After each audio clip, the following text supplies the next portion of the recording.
Isa pa.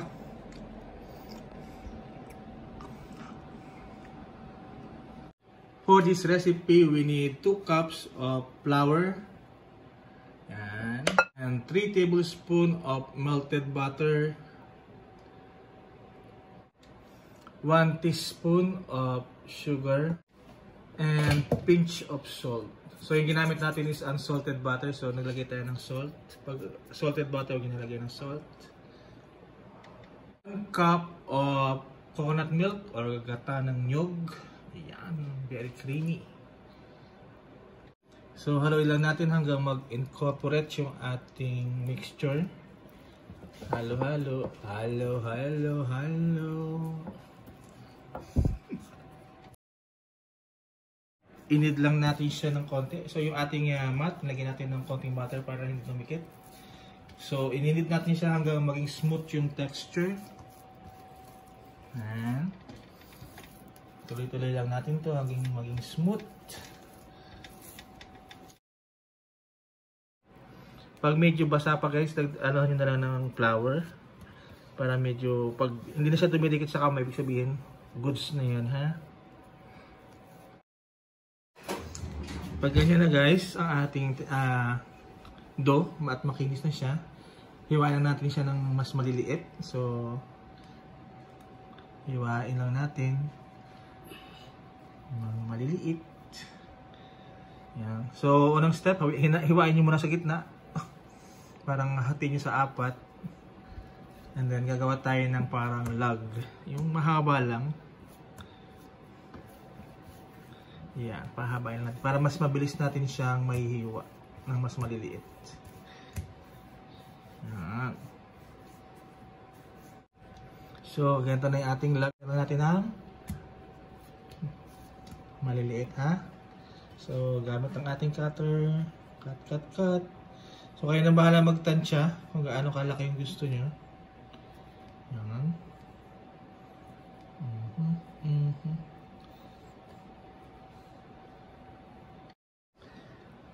So, paano natin gagawin nyo yun yung ating parang, ayan. I-flat nyo muna yung kinat nyo na dough. Ayan, nasa likod ng tinidor. Ayan. Tapos, i-yan nyo pababa. So, yung magandang shape nyo makukuha. Ayan, o. Ayan. Ganda, cute nyan. Siguro mas malaki, mas maganda yung shape na. Ayan. Kasi yung tinidor. So, kailangan malaking tinidor. Kasi kung malaki yung cut, ay, yung cut. malaki din yung tinidor dapat.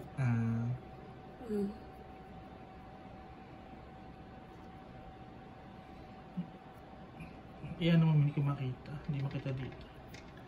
At sa ito, isang... Ayan na yung ating nagawa. Ayan. And then, ipapry lang natin. Kung gusto nyo ng uniform ang design, kayo nang bahala. Ano lang namin ito, merienda lang namin. Then, fry na tayo. And i-fry lang muna natin yung ating ginawa. Ayan. Ayan.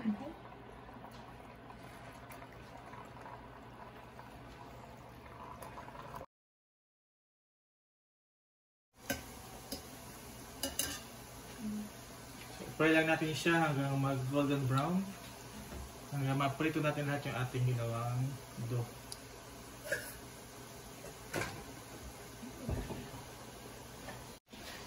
Yan, medyo golden brown na siya. Konti na lang, haloy natin.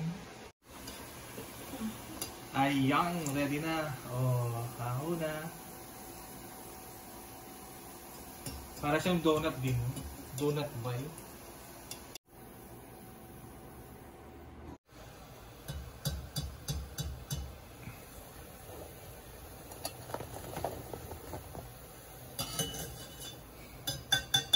Pinalalamig natin yung ating na-iprito. Gawin tayo ng sugar coating. Kailangan natin na 1 cup ng sugar. At tunawin natin with 1/4 cup of water. Tunawin lang natin. Luto-luto. Halo-halo, halo-halo.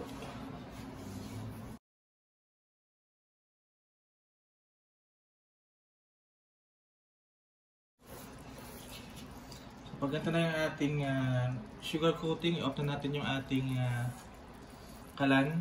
And then ibubusan natin yung ating mix, yung ating ginawang yung pinirito natin. And then haluin lang natin. Ayan. Tapos halo ulit para ma-coat yung ating ginawang o yung pinirito natin ngayon na dough.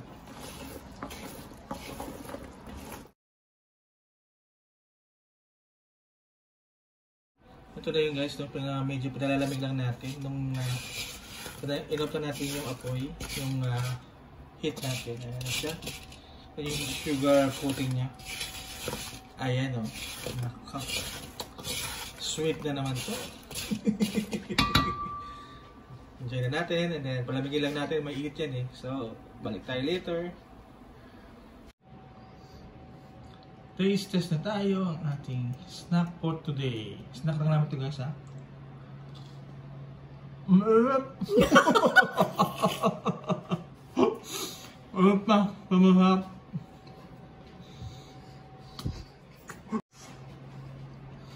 One big bite yun ha. Pagkagat mo yung init, pero masarap siya. Yung coconut milk, hakil pa merienda. Try nyo na guys ulit ang ating bagong recipe for today. Ito ay luma ng mga recipe na binibigyan lang natin uli ng buhay. Yan. Simulan na natin kainin guys. Ganyan no? Gloria. Kasi sa hindi to kasi ginagano lang siya. Para madali lang. Ano? Amin yung parang donut na ano yan, may glaze ng sugar. Harap ba?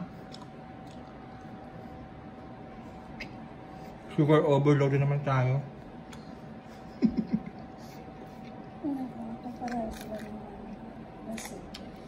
Isa pa.